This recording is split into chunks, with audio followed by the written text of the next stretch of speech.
Bro, this is live? What? This live? Yes. Oh, okay. That nigga lied.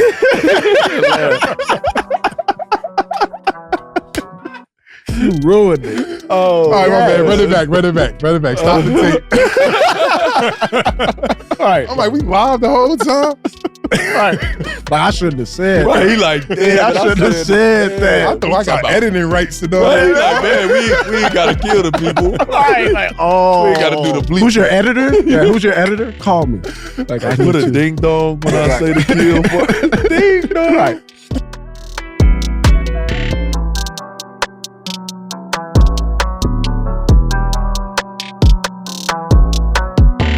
Hey, welcome to Iman Amongst Men. I'm Iman Shumpert here with my big brother Ahrii. Ahrii, gonna say what up to the people. What's going on, y'all? My name is Ahrii, and today we got a very, very, very special guest here with us. 16-year NBA veteran and entrepreneur and owner of his own brand, Viola. Al Harrington. What's going on, big bro? Chilling. What's up, boys? Y'all good? Yeah. Super good. That energy I got. Yeah, look. Yeah, he just clowned us immediately. Very special guest, because dog used to be on my phone like, yeah, get out there. Y'all need to get Al here to get out there and really bust some ass. Y'all need to get somebody like that don't give a fuck. He was go a out there and special, really go at somebody. Yeah, you were a special 2K selection for me. Oh, for sure. Like, For sure. You can put the pieces together. I ain't gonna lie. Yeah, that Warriors team. Yeah. We had something, right? Yeah, I ain't had nothing to do with them, but I love that team. The theme of today's episode is generational wealth. When you think about generational wealth, what's the first thing you think of? I think about, giving is freedom. Yeah. At the end of the day, it's freedom. And free to do whatever the hell you want to do. Wow. And help who you want to help. When you hear the word hustle, what's the first thing you think? First thing you feel? Hustle? Hustle. That first thing I think is just like grind. You know what I'm saying? Like, gotta figure it out, make it happen. You know what I'm saying? Like, pretty much you don't have no other choice. You gotta figure that shit out. So you gotta hustle and make it go. Nothing to something. Nothing to something. That's what that sounds like to me. Word. Yeah. Well, the story of our lives, right? Right. At the end of the day, hustle. If you think about it from a hoop level, like, you don't want to be known as the hustle guy. You see what I'm saying? That's what's crazy about the word. But you always want and you need the hustle guy. I hustle, but you I don't also want to, with your swag, you don't want to be the hustle guy. I also felt like hustling, it was like I don't know, it looked like something to me. It always looked like something to me. Something bad. It looked like, bad. Yeah, dude, so it looked just bad. trying to hustle me, fam. Like, you just trying to hustle. Like, I never wanted, I don't know, I'm not one with the word. It's just, I have a stigma with the word. It's crazy. I think they ruined it for me. No, it was They ruined it for me. Yeah, to Mom me, was it's a great something. hustle player. Yeah, like what? I'm not a hustle guy. I'm not a hustle guy, actually. Actually, I can hoop, bro. I don't know what. But let a nigga say he don't hustle. Oh no, I definitely hustle though. See, like no, but I do it. But they changed the word into like my that's God. what he do. Like he run I around don't wanna like be that guy. dog, bro. It's a sense to me. It's a mindset. I get it, man. It's It like, might be that stuck in a hooping stage. no, not even stuck in the hooping stage. That's like, it's just a mindset. Like, you just go out there to make whatever you can make happen. Yeah. Like, that's really what a hustle player essentially kind of does. It's like all the dirty work, the shit that nobody's really not into doing or too That's cool what I'm to do. saying. They So like, how fuck did it, that I'll do become- it. So anybody who dives on the floor, who does the, the dirty work, the shit that nobody else feels like doing. We're gonna get into it. I know it's on record, but can you just talk a little bit about the inspiration behind Viola? Yeah, man. Shit started 11 years ago.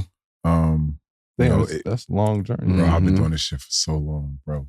Shit Under is the crazy. under the radar though. I mean, I was under the radar like the first 3 years, but after that, like the more and more I told what I was doing, everybody was interested. Mm-hmm. You know what I'm saying? So it just became an easier conversation to have, And Was then- there ever a fear of that nobody Yeah, would be interested or people would look down on it? Hell yeah, in the beginning. I mean, shit, my financial advisor, like I made my first investment, and after I made my first investment, every investment I had to make after that, he was kind of hating, like trying to block me from doing it.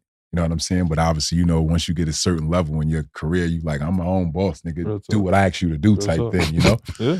And he was like, all right, well, I'm going to drop you as a client because I don't think cannabis, you're going to get yourself locked up. You're going to get me locked up. Oh, And man. he dropped me as a client, bro. You know what I'm saying? I was with him my whole career. You know what I'm saying? So damn, that's wild. So over the weed? on your day off. Over the weed, That's bro. some bullshit. So you gotta think about it. That happens to me. So I'm like, I'm damn sure ain't about to tell nobody else. So how did you find your bearings after that? Like, man, I don't know. I think I believed in what I was doing. You know what I'm saying? And I think the main thing is like when I saw cannabis help my 79-year-old grandmother, it just changed everything for me. Because at that point, like, you never was in a position where you could have an educated conversation around cannabis to really be like, if you smoke, like, I ain't gonna never be like, yo, why you smoke? You know what I'm saying? For you to be like, yeah, I smoke because, or I deal with this, or I'm hurting. You never had that dialogue. Mm-hmm. So just people that smoke, you just think they smoke just to get high. You don't have that. So when my grandmother, she tries it for her glaucoma and go check on an hour and a half later and she downstairs crying, reading her Bible, it just changed me. You know what I'm saying? Because my grandmother tell you people all the time, like, if she not going to heaven, we all going to hell for sure, bro. Like, that's a perfect way to put it. Straight up, bro. Like, my grandfather died when she was in her early 30s. She never remarried. She married the Lord. You know what I'm saying? Cooked the communion bread, everything, collected the tithing. Like, so she was always so straight and narrow. And you know what I'm saying? For her to be open-minded enough to try cannabis or be in that type of pain and then get relief, it just changed me. So I started educating myself around it and realizing that, like, cannabis was real medicine. You know what I'm saying? And the only way the stigma was going to change is we needed platforms like this. Like, somebody had to go out and speak that people would actually listen to. And you had to break it down in layman's terms. Right? Because when a doctor come up here and talk about weed, it ain't only for so long, you're going to be like, all right, what is he talking about? Yourself. You got to look like us. Educate, you know what I'm saying? And break it down. And that's what that's what I've been able to do. And that's what my company's been able to do. You know what I'm saying? We just feel like, you know, we're a voice, and we're a voice for the people, you know what I'm saying? Especially people of color, you know what I'm saying? Right now, once again, and you see, you know, now all this stuff is coming out with all the money that was given out during pandemic and what went to black people compared to everybody else. We got nothing. So we're always the ones that's pretty much getting nothing. With cannabis, destroyed our community. 85% of all drug arrests in the black community have been cannabis related. Look at a place like New York, since they decriminalized, arrests is down 90% in the hood. Right. Just because they don't have cannabis to lock niggas up for. It's crazy. So like now I'm trying to figure out how do I make sure that black people benefit from something that destroyed us. Right. You know what I'm saying? And trying to bring more entrepreneurs into the space. And we just want to seat at the table. You know what I'm saying? Because if we can get a significant market share of cannabis, I think it's generational wealth, not only for the individual, but for our community. Right. And that's what we fighting for, you know? Man, that's beautifully said. That boy might have typed that shit up, didn't he? No. Damn, man. He thought about that in the car. He thought about that in the car. That was all I bought. That's it. That's right. He's just going to shut up from now on. As you go through it, how do you educate like a younger, I know there's younger people that are trying to develop an idea, trying to develop a company, period. They're not directly related to cannabis. Can you talk a little bit about that process of how do you get a team together? How do you educate yourself on getting whatever together that you need to go into this? Like, no, we got a real plan and we finna really move this. Because a lot of people have the idea, they have the dream, they got the energy. Right. They put 2-3 people together, 2-3 people don't have the energy, and then that shit just die. Right. Yeah, you just spend money on product. Well, you know how it is. I mean, we play team sports, so one, you got to get people to all kind of be like-minded, right? And have one goal and understand the vision and, you know, and collectively work towards getting there. You know what I'm saying? How many people you had? I mean, for me, when I first started, it was just me and my co-founder.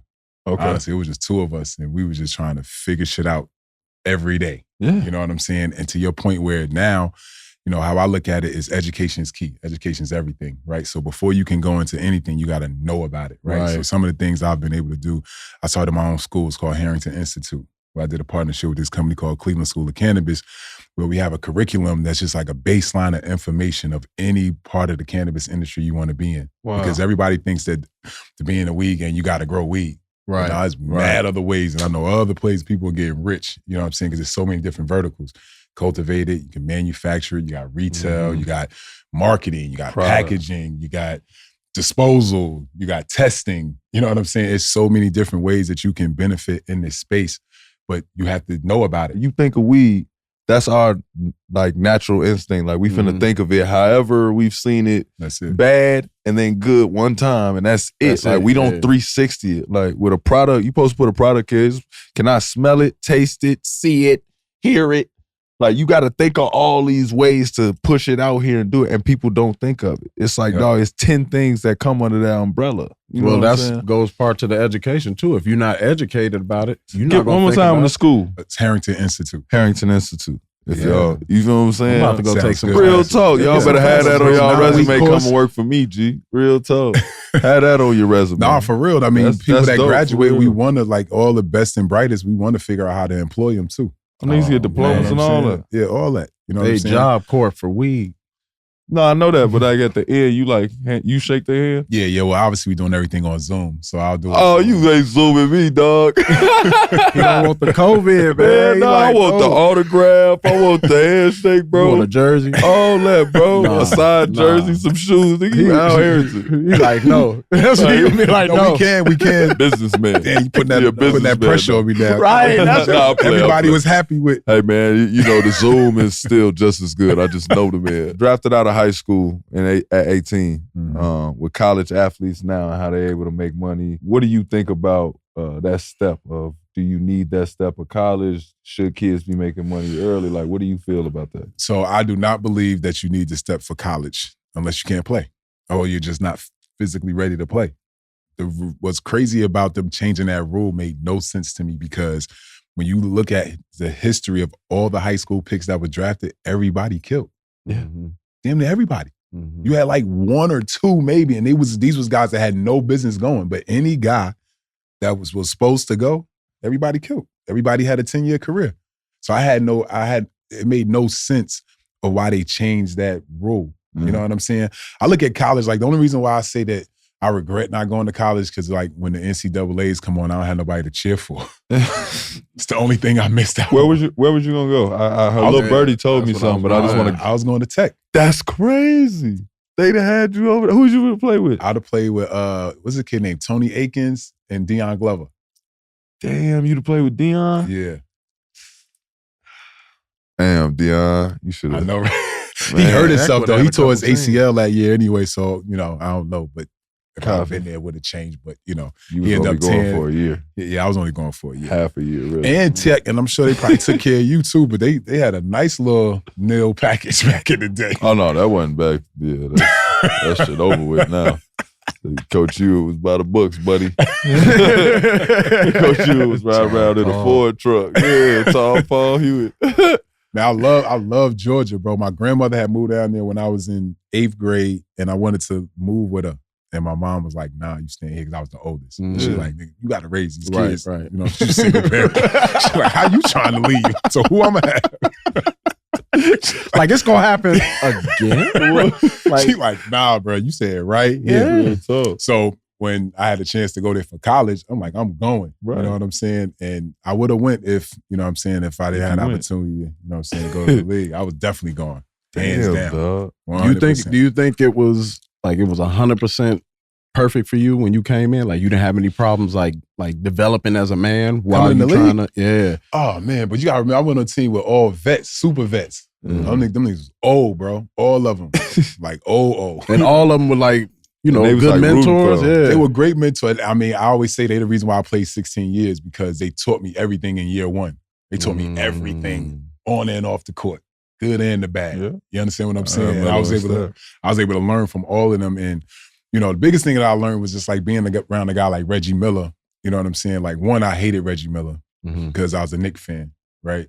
So even getting drafted, when I first went in the locker room, I still kind of had a, you know what I'm saying? It still wasn't like, oh my God, Reggie. It was still like, man, this nigga sucker, bro. Like, I hate this nigga. You know what I'm saying? Sorry, Reggie. No, he knows, like, that ain't my uncle. Like, my first year, I had problems, but I was able to watch his like preparation. You know what I'm saying? Yeah. He was always the very first person in the gym and always the last one to leave every day, bro. He was the best player on the team. You know what I'm saying? He got his shots up. He had a routine, the same routine year after year. I could tell y'all Reggie routine right now because I watched it every day. It was the same thing. You know what I'm saying? And that's how you get consistency in the league. Right. That's how you stay around a long time. That's how you get contract after contract after contract. That's how you become an all-star and stay an all-star. You know what I'm saying? Mm-hmm. So having those dudes was just amazing. And I had Antonio Davis, who was helping me off the court. You know what I'm saying? He let me live with him. You know what I'm saying? And one of the funny stories I tell people all the time is one day I came home and I had a FedEx box or whatever, and I opened it and it had like every state on it and it had the year or whatever, right? So I open it and it's like all these numbers and shit. And I'm like, the hell? So I take it and I just put it up in my closet. So like 2 weeks later, I come home from practice and Antonio's sitting there and he got all those same books, but he's signing them or whatever, right? So I'm like, sit down, and I'm like, make a bowl of cereal and I'm sitting there, we talking about practice and he's signing it. I'm like, what's that? He was like, I was like, I just got something just like that a couple weeks ago in the mail. He's like, really? He's like, go get it. So I go get it, bring it. He like, dummy them your taxes. Nigga said it was just numbers on it and he just put it in the box and threw it. He's like, well, I don't know. No, nothing about signing. Paying taxes, bro. You know what I'm saying? He's like, yo, pay. So like, so my point of telling you that is like, they had to teach me everything, bro. You know what I'm saying? Because we first generational wealth. We ain't never. You never had a job or nothing before that? Never, bro. I promise you, dog. I remember the days that I would call him or I would call my father because like just something happened that is like, oh, you supposed to get a tax return for this much if you did this or this and this. Just some wild numbers. Like the numbers was just insane. Some wild numbers. So I'm throwing these numbers out there taxes. and my dad was like, yeah, son, I ain't never had this. What are we supposed to say? Yeah, like he was really like, gee, you surpass what I know. Like, I don't know what you do in this situation, nigga. Like, give me a day type shit. Like, yeah, like you can't just bombard me with all this shit. But it was, that adjustment is crazy. Bro, when you was a rookie, did you have anybody make you pay for something just so you knew like how much you could pay for? Because I never knew how much money I had. My brother, half my check would go to the bank and the other, like he would pay the tax and then give me whatever. Right. Just whatever. Because it's like, nigga. No, you pay the bills first. Yeah, it's like whatever's left over, give it to him. Like, so he never sees what he ever has. So I don't be knowing. And then we had a lockout. Right. Nigga, I ain't spend not $1. You know what I'm saying? I wasn't buying shit. I'm whatever. I ain't care. You came out in the lockout year too? Yeah. Yeah, I came in the lockout year too. So yeah, that's tough. when you came in. Yeah, it's tough, bro. You come in like you think you about to be in the money and then you ain't got no money still. You like, damn, still living at the crib. He came out of high school. And I came out of high school, so I'm still at the crib, bro. Yeah. Like, I should have went to Tech. Or you'd have been chilling for a little bit. Yeah, I mean, right. That's how I thought about it at the time. How was that? Did you feel like you was like off a little bit? Because y'all had to sit out? How long was the lockout? Shit, that was the longest lockout ever. We ain't start playing till February. And it was a little bit under a year, right? Bro. Nah, well, yeah, from, was it like July to February? But we played 50 games within 3 months. So think about that. Still got a 50 in. You know what I'm saying? Still got a 50 in. So I ain't played much because obviously the Pacers thought that, you know, Mike had just hit that. They had just lost to Mike and them in 7 games. So they felt like they was geared up to win it. The one thing I can say about that lockout year was that Reggie made all the vets made all the players come back and practice like a training camp until the season started. So we started that season probably in better shape than anybody. The only 2 people that didn't come was like Jalen Rose and Dale Davis. Those are the only 2 players that didn't come. Other than that, all 14 players was in Indiana training. So y'all was already ready. So dudes was locked in. But then we lost to LJ with the 4-point play. I remember that. Knicks. Yeah, I remember that. But that was the year we thought we was going to win it. That was like the year they for sure thought we had it. They always been close, though. Hella close, bro. Always. Because we hate the Pacers, too. Yeah.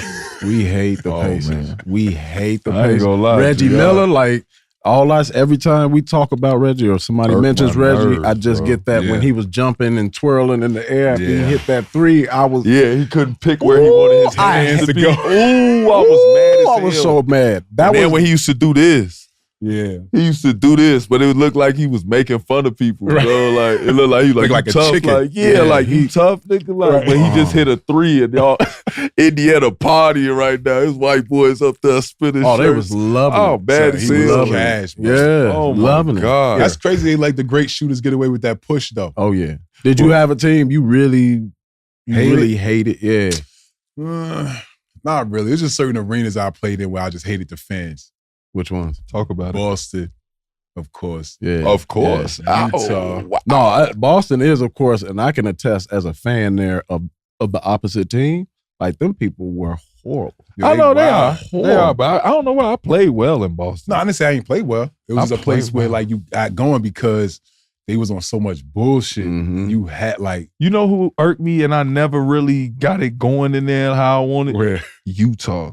really? I fucking hated playing in Utah. Really? Bro, I swear, I don't know what it is. It was like how they talk shit just seemed lame and Yeah, it's whack. it's whack. He said Yeah, it's but whack. it was working. Like, it really was working. It was disturbing my play. Like, That's why they do I it. could That's not why they think do straight. it. Like, they That's why they outfits do they it. wear to distract you. I'm like, this is stupid. Because it Like, and then I'm sitting here shooting a tray and I'm mad as hell I'm missing, and now I gotta look at this stupid ass. Like, he thinking he made me miss. right. He thinking Low key, you said he made you miss. that's what I'm saying. I'm being honest. That's why I hated Utah, bro. Yeah, Like, Utah, I hate it. mine's being a purple hot Shout out dog. to you, How Jimmy. a purple You got hot on his dog? nerves. Jimmy got on your nerves, man. What was your experience with the management? So Donnie Walsh was there, so I got a lot of love for Donnie That's Walsh. my So I dog. can't say nothing ever bad about him. That's my dog. The coaching, I mean, you know, Dan Phoney, That's crazy. fuck it, I Nah, ain't fuck keep with him, doing it. dog. I ain't fuck with him. I ain't fuck with coaches. I ain't fuck with him. I ain't fuck with Don Nelson. Man, word. Damn, I thought y'all liked him. Yeah, that's what's crazy. Damn, I thought y'all liked him. Stacking them loved him. I didn't fuck with him. I thought you did too. Nah, we had a personal thing, bro. That's why I got traded. Y'all just both wanted to win. I almost beat his ass in the locker room one day. This 'Cause, man, but he just old, and I knew I wasn't gonna get no stripes. I was just like, real talk. Right? because he was just wild, bro. Like he used to just say anything, and like I used to always get it. I'm like, yo, coach, like who you talking to? You know what I'm saying? So I Right. just had enough because I'm like, he got one more time to say something, and I'm just not. Anything you know what I mean? is what? So It's just like indirect. yeah, it's just Oh. They'll indirect. Like, instead of saying, like, if they don't want to say something to Al, they'll Because he say, can't, because they know He'll be he like, gonna go off. we all have to get back, and you're gonna stare at somebody that wasn't in the game. Like, don't do that, bro. Like, talk straight to me so everybody can understand. Yeah, bro. Like, He used to just be on me. He used to be on me about a lot of wild shit that I just felt, you know what I mean? I just didn't like him. So this one day, like I hurt my back. And I'm in the locker room, and the people was asking why we're not playing. So the media called me, and I did a little interview the night before, and like on the front of the page was like, Al Harrington disdains Don Nelson, right? So being a nigga from the hood, like, what does disdain mean? So I saw it. I ain't know what the fuck. So he comes in the locker room, and I'm in there, and my back's hurting, and I'm laying on the table, and he come in. He's like, Harrington, you disdain me? You disdain me? And I'm like, look at the train. I'm like, what the fuck does that mean? I don't know what it means, but he coming to me. You know what I'm saying? Like so he he's like right. walking, and he like, oh. So remember, my back is hurting. So I jump up. Nothing wrong with my back. Like, bring your old ass home, I'm gonna knock your ass out, right? So the trainer they get in between us or whatever. And I walked out the arena, I walked out of the practice facility, and I never came back. I got traded to the Knicks like 3 weeks later. and that's how New York got you. That's just how it ended, bro. I That's literally never came back to the crazy. team. Nothing. I walked out of that motherfucker. I called my agent. I was like, I'm never going back in there again. So of course, Jack, Monte, they calling me like, yo, come back, son. Like, come on, we need you, bro. I'm like, I'm not coming back. So just so they knew I wasn't coming back, I left San Francisco and came to LA and stayed at the Beverly Wilshire until I got traded. What? I was not fucking with him, bro. That's crazy. See, He ruined. I he didn't just even know I ruined could my do shit whole like that. Because I perception ain't gonna of lie, a this. couple times I got pissed off. I should have pulled some shit like that. Nah, Like, man, you know just what? some, like, you know what, man? Just, Trade me, Joe. yeah, because they just think that, like, just because, like, bro, I we wish I grown had men, that in bro. me. I wish I had that in me, bro. We Because I grown was, men, man. I was Off too that. hard. Listen, though, as a basketball fan, I also didn't know none of this shit that went behind closed doors with y'all. Mhm. Yeah. So I never thought of it. I thought y'all was, I'm thinking your ass in Indiana really hating the Bulls. Like, I really don't fuck with Chicago. Like, I really don't fuck with y'all. Like, that's how I was, That's though. like you said, different basketball era. Because back then they had like each player kind of had more of a commitment to the city and who they Yes. were playing for. It wasn't all this- Yeah, it wasn't Right. that Might as easy. well, yeah, to, we finna join forces. Man, I don't want to join shit with you, bro. I want to go at you. Like, Mhm. I'm thinking it's like that. So when you hear the stories now, it's kind of like they were saying, like, this shit been happening when moms be like, man, I got into it with the brass. Like, I ain't even get into it with the brass. That's what you learned that. That's corporate talk. The brass. Y'all don't know about that. I'm putting y'all on game. Somebody say that brass. They talking about them people that work up there. You ain't never met them. The bosses. On my soul, you ain't never met them. Ain't talking like he in an old western, the brass. I promise you, Joe. Pat Riley and shit, boy. Pat Riley gonna have your ass in a dark room with one light on him. What you talking about? That's how Donnie Walsh got down. I promise you, they come in there and set the mood. Real That's how boss. they when I got traded. When I got traded from Indiana the second time to Golden State, that's how the meeting went. Donnie called me in his office. It was one light on. He was smoking a cigarette. So what was crazy? Damn, they gonna kill him. I'm That's gonna kill me. I'm walking in like, oh shit, like I done met him 1,000 times, but never been in this setting. I'm like, damn, Donnie, you good? Before I even walk in, they be having a little lamp on the desk, right? And it just be shining right there. It be like, bro, what's up? But I think it's like I think it's a thing though. Yeah, it's like a mob. I think it's an intimidation tactic, bro. Yeah, clearly. Real talk. That's what but it's a vibe. It's a vibe because niggas like us to sit down after a while. Like, what up, Joe? I'll be looking for the door. Right. I'll be looking for the door. I can flame up too. Yeah, right. Yeah, can I flame? Right. Let me borrow your lighter, bro. Hey, while we on the NBA talk, how do you establish the investment group of other NBA players? Like, we was talking about that too, the group economics of it. I don't know, man. Dudes just got to do it, bro. Like, whenever guys really realize the power that they have working together compared to apart, everything will change. You know what I'm saying? Like, when you just think about like the NBA, just with the players, right? The players get $5 billion collectively a year in total. What if what if one year we decided to like take 25% of our salary and all dedicate it to this new fun bang, whatever the fuck you want it to be? Yeah. You got $1 billion entity out the gate. Who don't want to do business with the players? You understand what I'm saying? Like it's so simple. It's crazy that it hasn't been done. What's the process of you educating yourself before you start a new business venture? So Google's my friend. Oh, you saying you don't go to school route? You don't do classes? Nah, hell no. I can't pay attention long enough. Because this one, he'll love a good class. Do he? He love going, oh yeah, I'm going to take a class on it. Like, fuck that class, bro. That's what I be saying. Go on Google. Like, just because Google's a cheat code. I'll just go tell the kid, like, y'all will figure that out. Keep it simple, man. I love that. But I do love that. But you think about it, when you go to college, most people that I know that went to college, my people, they all do something that they didn't go to college for. Right. That's what they do today, right? All they did was go and rack up all these bills, and they'll probably never pay off their entire lives, especially if they only could make a $50,000, $60,000. Right. So you can have that shit over your head the rest of your life. You understand what I'm saying? Compared to potentially, you know what I'm saying? Like for me with my kids, I'm trying to push them to what they passionate about. You know what I'm saying? So like, even with like a couple of the homies, NBA player kids that's coming up, like they homeschooling those kids now. For sure. Right? Why send them to school for 8 hours to do all the other shit when they want to hoop? And they really good at it. Right? So let's get them the basic fundamentals of education, reading, writing, understanding. Right. You understand what I'm saying? All the rest of that shit you gotta learn off experience anyway. Just because you went to college don't mean you ain't about to make hella mistakes when you get out. Yeah. Or while you That's real. I went to college. I made mistakes all the time. You gotta learn from experiences. On the job training for everything. You know what I'm saying? So that's why I'm saying I'd rather push my kids towards something he's passionate about instead of saying, you gotta go to college for 4 years to make me happy.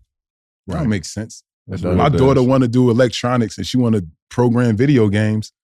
All right, I'm gonna send you that way instead of sending her to USC just to go get a diploma to make me happy and some shit that she probably not even gonna do. Hey, we never got to touch on it. Now that we talking back on basketball and connections, what was it like being on that We Believe Warrior team? That was dope, bro. We was just the team, though. I know you ain't like it. Yeah, no. I know you had. Fuck with my first year with Nelson was cool, but after that, bro, dope shit. He was just a sucker, dog. But whatever. But it's funny now. Like I'm over it. Believe it or not, it sound like I ain't over it, right? You like took me so. I got PTSD. Nigga took me back somewhere, and I'm back now. So I actually was looking in the window for him to pull up. Like, oh, man, like he come. My bad, y'all. Now I want to smoke with him though. Now I'm like, he live in Maui, so I was like, next time I go to Maui, I'm gonna hit him up. Get him some Viola. And we go smoke some Viola for sure. I ain't gonna lie. Has it ever, the Viola, the first time I saw it, you know what I thought it was? What? Viagra. Like real talk, it tweaked me out. I saw a small bag of it. Look at That's gonna be a Viagra, fire man. strain name though. The Viagra. I ain't even gonna charge you, gang. You feel? I ain't even I gonna might have to charge put you. that That in was your motion. idea? I ain't even gonna charge you, son. I ain't even gonna charge you, son. I'm not Viagra smoking OG. it. Real I'm talk, not man. smoking And it. that's Somebody how you, else got to do it and first. that's how you and then they add gotta value to survive. yourself in marketing. You see what I'm saying? That's how you do it, kids. Nah, the name.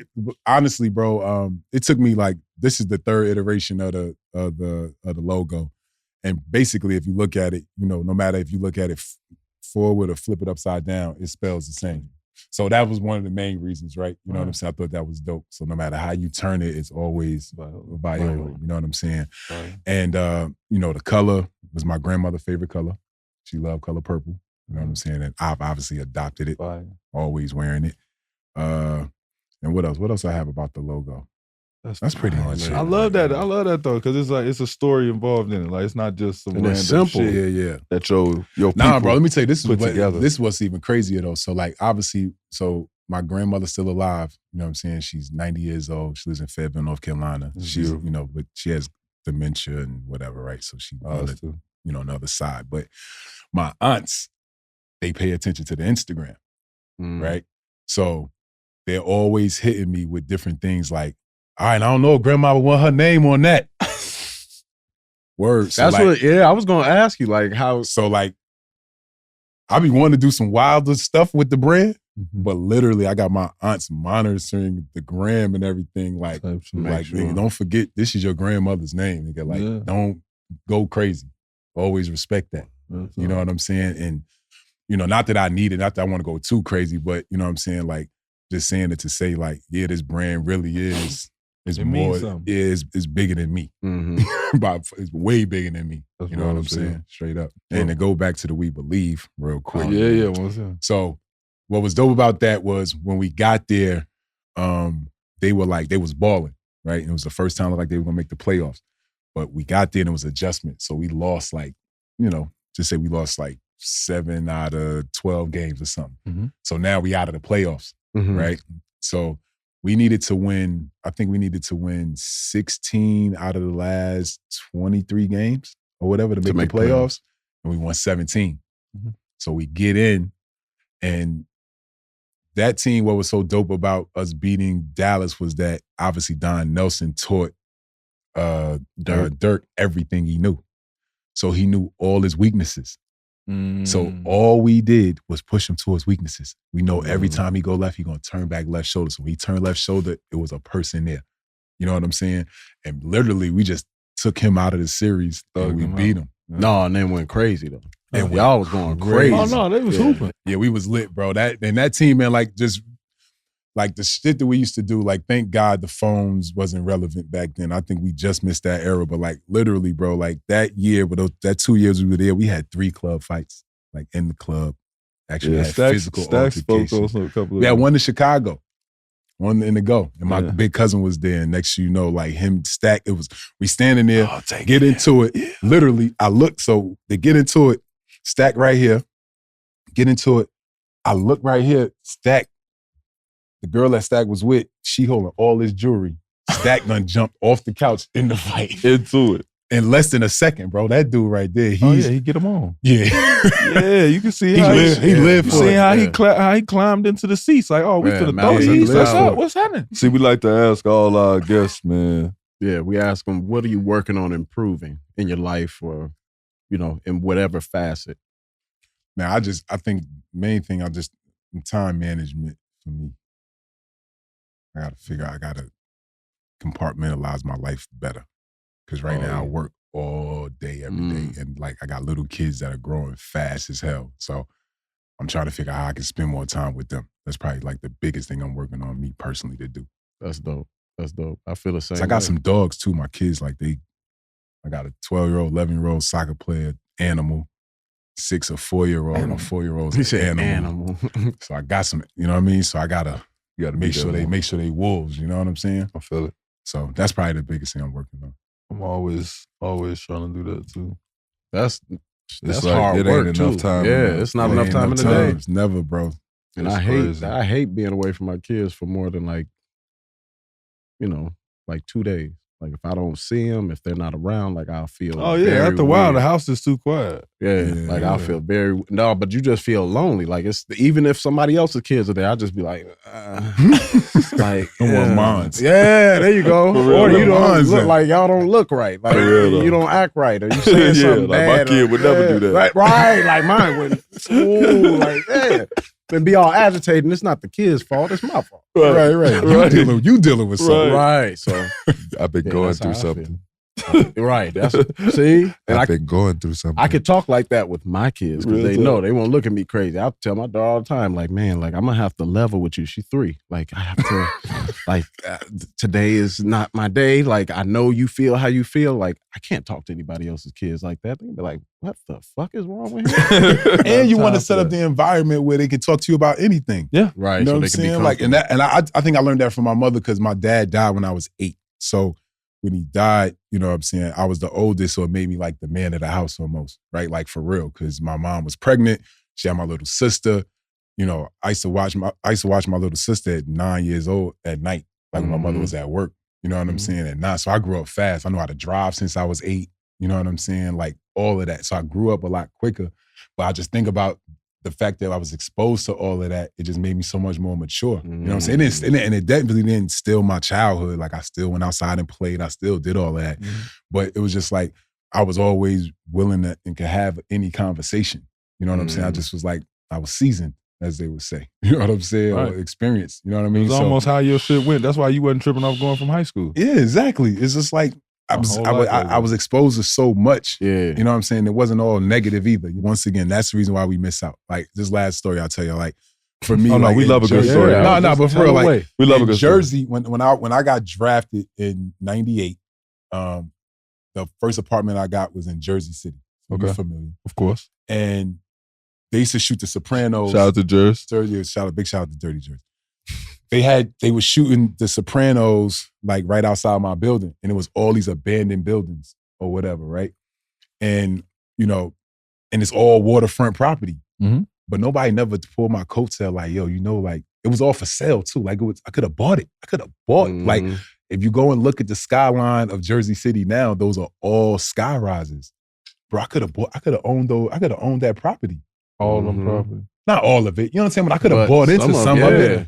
But I had nobody telling me about real estate and waterfront real estate and the value that it could potentially bring. And you understand what I'm saying? And I had the resources to potentially take advantage of that opportunity. It's the education. You know, if nobody telling you or you ain't learning. And you already got that mentality where it's like, man, I got to protect, you know, whatever I got bro, anyway. You gotta. That's the thing. It's like if you don't have anybody telling you, or like you said, pulling your coattails, or an accountant trying to get you to do it, you lose out. forget. And just not even, you know, think about in the place in the shop where you you from, bro. When you think about like when you made it, the real estate that you could have bought, that what you see is going on right now. You probably could have bought that. We shit say that all the time about New York. Oh, real talk. Yeah. About the New York spot. Yeah, the brownstones and shit we was in. It's the same thing, bro.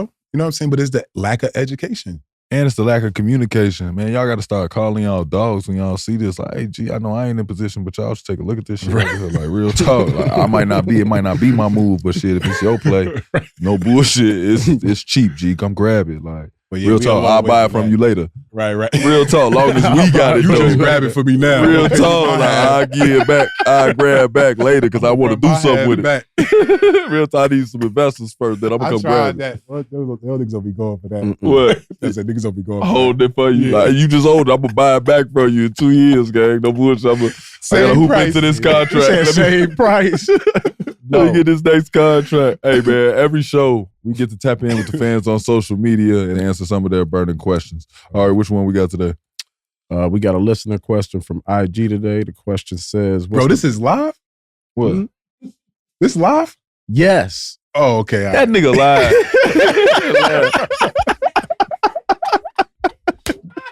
You ruined it. Oh, all right, yes. My man. Run it back. Stop the tape.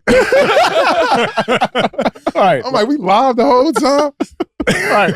Like, I shouldn't have said that. He like, damn, I shouldn't have said that. I thought I got editing rights to know. Right, like, man, we ain't got to kill the people. Right. Like, oh. We ain't got to do the body was though. We can't cut that out. I got like, I hope they bleep. Who's your editor? Yeah, who's your editor? Call me. Like, I put a ding dong when I say the kill. Ding dong. Right. and then just cut off the back end, like everything else. It's just gonna be him sitting there the rest of the show like this. Real talk, man. Give me the listener question. All right, the listener question comes from Instagram, and the question is, what's the best game you feel like you ever played in the NBA? Ooh. I guess you gotta go with the game where you scored the most points, right? Not really. This is your best body of work. Best, but you can't have one best game your whole I ain't career. gonna We lie. played too many games, bro. I ain't gonna lie. I had a game that I really. It's You like feel like a it was your coin. best. You put it all together this one game. I feel like it was a coined game for me. I don't remember missing a lot. I don't remember making a lot of mistakes. We played Milwaukee. Okay. And I was probably like a steal, some away from a triple double, like a steal or a couple steal. I mean, not a couple steal, a couple assists or something away from a triple double. But I just remember being like, damn, like every pass been sharp, like every dribble been laser. Yeah, like I'm like, bro, I've been in the gym, like I've been in there, like everything is coming yeah, together. like I just hit that move on the breakaway, wild fast, like.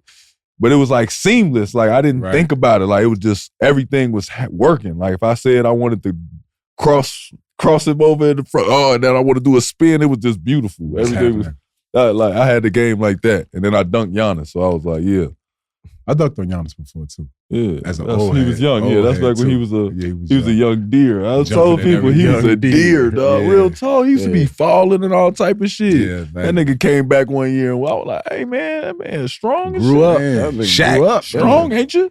Yeah, Shaq with a handle. Got a little resentment towards us, don't you? He's like, all that dunking on me and all that. That's Giannis over with. was like, oh, that's that man was dunking on us so hard, bro. The coldest. Hey, you mad at me, bro? Right. You mad at me? Only game I guess I could think of is like Denver, and it was more because it was like Melo and Kenya Martin Garden, you know what I'm saying? And especially with K. Martin. Man, we ain't even get into no Denver stories. That Denver team, boy. That was a wild Denver team. Yeah. See, that's when you was my dog. That when you was my dog. You my dog then. Yeah, you was on the Denver team. Yeah, you my dog then. You my dog. I didn't want to like Denver either because I was big on just Chicago teams. Right, I don't fuck with people outside Chicago. But it was like, y'all colors was wrong. Y'all baby blue. They had the sweat. Yeah, y'all had a joke and then switch go up like, man, bro, this shit raw. I can't really help. It was different. That was shit raw. Yeah, Denver was wild. different. Like I've been on some wild teams, bro. But yeah, that was a wild team. Word. So what was your best game though for this fan? I would say, so I was on the Knicks and we played against Denver. Okay. And I think I had like 44 that game. And it was just one of those. It was, you're right. It was one of those games I had everything. It was pull-ups. It was threes. Right. It was like you wasn't just hitting threes and just back downs. Yeah, it's like everything you want to see. Yeah, whatever you want, I got it. You know, right hand, left hand. Yeah. So that was probably that game. And then I had another game in the Garden against Philly. And I think I had like 43 that game. And that was another game. I had like Elton Brand running circles around himself. I done caught a lot of dudes. I caught Tim Duncan one time when I was with Atlanta. Oh man, I had 26 in the first quarter. And they put what's my man name? They put Bruce Bowen on me. And I had 4 the rest of the game. Word, bro. He just was under your handle. Yeah, just they wouldn't let me catch it. That's what he did when the block out. He was supposed to do some shit. I ended up poking it away. It didn't get stolen, but he just took a look at me. But he was like, all right. He was looking like, yeah, if I see this thing in front of me, soon as he saw me, he passed the ball, went right down to the post and put his back on me. He got set. Like, nah, we ain't doing this. We ain't finna run this. We not doing this. Nope. He was like, man, but that shit. Seeing that shit, like when you get to the league and get to see somebody like really getting a bag, like I see people hit a bunch of threes and it's like you can have a good game, but good shooting to me is one thing. Like I wouldn't remember that game. That's like the Spurs game. Like, I just feel like I was just hitting open threes. Like but I'm saying I was doing other shit, but I'm saying it's like when you hit 6 threes, like you just remember, man, I shot it well tonight. Like for some reason, but when you have 2 threes. A bunch of pull-ups, a bunch of layups, some and ones. A lot of mix. It's complete. Yeah, like you just start feeling like, bro, I was killing y'all today. I was like, everywhere. Yeah, I was deflections, all type of shit. Y'all caught a mix. That's what y'all caught, a mix. Right.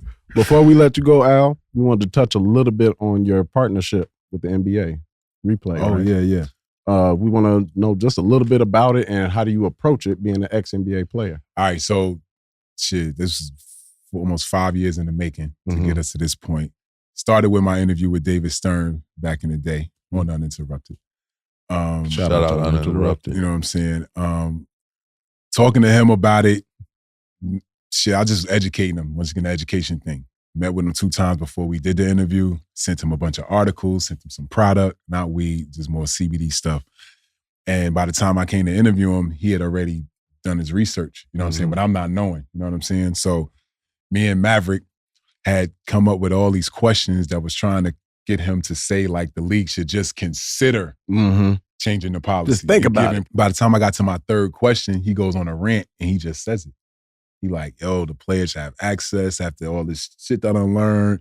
It doesn't make sense. You know what I'm saying? It's definitely a better alternative than alcohol and all these other things that we deal with to cope with the stress of playing in the NBA and making $20, $30 million and all that. People don't think we're supposed to be stressed, but we are. Once I did that, then I went to Michelle Roberts, you know what I'm saying, and started talking to her about it. And at first she was like, no. For real. Same thing, had to go through the process, sending her some stuff, talking to her about it, you know, talking to Chris Paul, getting him to pull her coattail about certain things or whatever. And then, you know, a year later, she was like, let's meet again. And then just had to educate her, show her the process, show her like where the stuff was made, showing her tests that if players did use topicals, they wouldn't test positive for THC. You know what I'm saying? Like a lot of the things that you think is like common knowledge isn't. You know what I'm saying? Sometimes you really got to break things down to the simplest form. You know what I'm saying? When I had multiple meetings with the NBPA, excuse me, and, you know, got them to the point where, you know, the new director, Tamika, you know, she came in, her and her team, and they kind of picked up where Michelle left off. And here we go. You know what I'm saying? So Replay has 3 different topicals. We have a foot and ankle, because we all know how we put our feet in the ice right after the game. You know what I'm saying? So I got something to address those needs.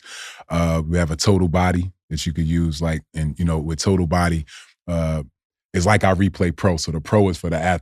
If we're after the game, like rub it on extra your knees. Strength. Yeah, extra strength. You know, it has, you know, menthol and smell like Bengay and all that. The total body is something you could just use and go to work and not smell like, you know, you for the regular 60 guy. years old. There you go, right. For you the know what I'm regular. saying? But yeah, so just excited, man, that the players gonna now have access. You know what I'm saying? We'll have it in the locker room for them to be able to use this year. You know what I'm saying? That's fire. I bought you a sample. You know what I'm saying? Appreciate for you to you, use, my you know what I'm saying? dog. Because I know all that dancing and shit you be doing. And shit. I'm sure you sore as hell. You know I ain't what gonna I'm lie, saying? man. back hurt. Strenuous, man, but that young Carrot got nominated for an Emmy, man. No Shit doubt. gonna be all right, man. Yes, sir. Shout out to Daniela. We gonna Putting give up her with some him. of that to rub on her, man. She had a little ankle mishap, man. Right. Yeah, so I Got got her it some of there that. for We you. got you, Danny. You gonna be straight. You gonna be all right. Hey, you want to promote anything while we on here, man? We got the cool graphic behind you. Or just Viola. Just continue to support the brand, because the more y'all support us, the more we can support others and the product fire. People helping people. Go buy replaycbd.com. Yes, you know what sir. I'm saying? Go pick that up. Yes, sir. You know what I'm talking about? I love What else I got? Got a sports agency. Let's Oh. go. Media company. Come on, man. Podcast coming. Let's go. Oh. I like it, man. My dog. That's working enough for energy. Running for president Oh. in 38. You are? Yo, listen, when I win, you know what I'm coming out to? Wait, you dead for what? real? Yeah. Rags and riches. Rags and riches. That's coming out just like that. Me and Lil Baby. You gonna make him wear? You gonna make him wear a suit? Y'all gonna wear a suit? You know, you hear a rock star, he'll probably wear something like the American flag or something. Baby, you know, Baby Please a rock don't make star. Baby Don't let him do it. Yeah, don't let him do it. You know, Baby a Don't rock do it. star, Yeah, baby. no, don't do it. I ain't gonna lie. That's But that's what I it, yeah, got for real. for. 38, man, for real. You know what I mean? So y'all get y'all shit together. Ready to vote for a real one. Oh yeah. I'm Damn, a I ain't voter. gonna lie, bro. After the way you just broke that down, bro, you might be able to make anything sound good, bro. I ain't gonna lie. I'd vote. Thank y'all for listening and watching the Iman and Ahrii Shumpert, Al Harrington, guys. Thank you all.